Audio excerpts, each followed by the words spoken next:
one thing President Trump is very good at is always keeping all of his options on the table, and airstrikes would be one of the many, many options that are on the table. He's unafraid to use military options if and when he deems necessary, and nobody knows that better than Iran.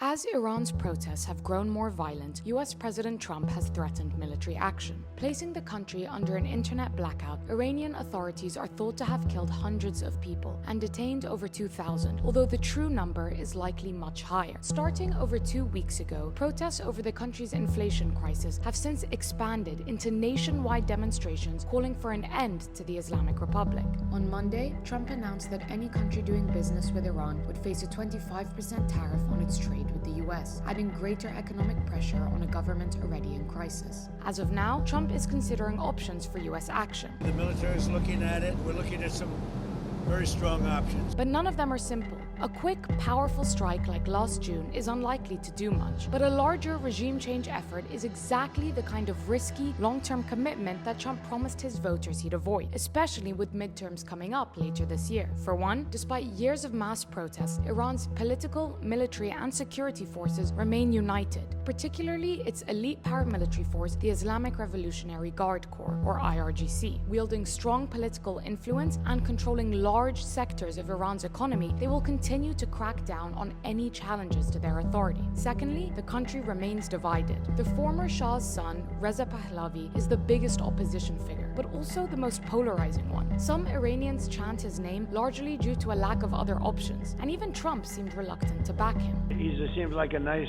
person, but I'm not sure that it would be appropriate at this point to do that. We should let everybody go out there and we see who emerges. Iran's government still has a core support base. 13.5 million people voted for hardliner Saeed Jalili in the country's 2024 presidential elections, although reformist candidate Masoud Pezeshkian ultimately won. And above all, Iranians themselves are extremely wary of outside intervention. Many recall the US-backed overthrow of their prime minister in 1953, its punishing sanctions regime, and Israel's deadly bombing campaign in both Iran and across the region. Trump stated plans to run Venezuela after overthrowing its former president, Nicolas Maduro, have done little to help those fears. That leaves option 2. Iran wants to negotiate. We may meet with them. I mean, a meeting is being set up. The move is more likely a way to stall for time until it crushes the current demonstrations. But the country's isolation may have softened its stance. With Russia absorbed in Ukraine, Venezuela's leader deposed, Syria's Assad government overthrown, and Lebanon's Hezbollah having taken a major blow to its capabilities, Trump may try to go for the Venezuela option, replace the leader but avoid the instability of full-scale regime change. Over the past decade, the IRGC has increasingly consolidated its influence over Iran's aging supreme leader Ayatollah Ali Khamenei, now 86 years old. Khamenei's long periods in hiding, especially since the 12-day war with Israel last June, have left much of the day-to-day decision-making to senior political figures and IRGC commanders. Trump could try to use strikes to pressure the IRGC into a new nuclear deal in exchange for sanctions relief, but this is highly unlikely. The IRGC is a highly ideological force that has been the driving pressure behind Iran's interventions across the region. But deal or no deal, the sources of these protests aren't likely to go away. In fact,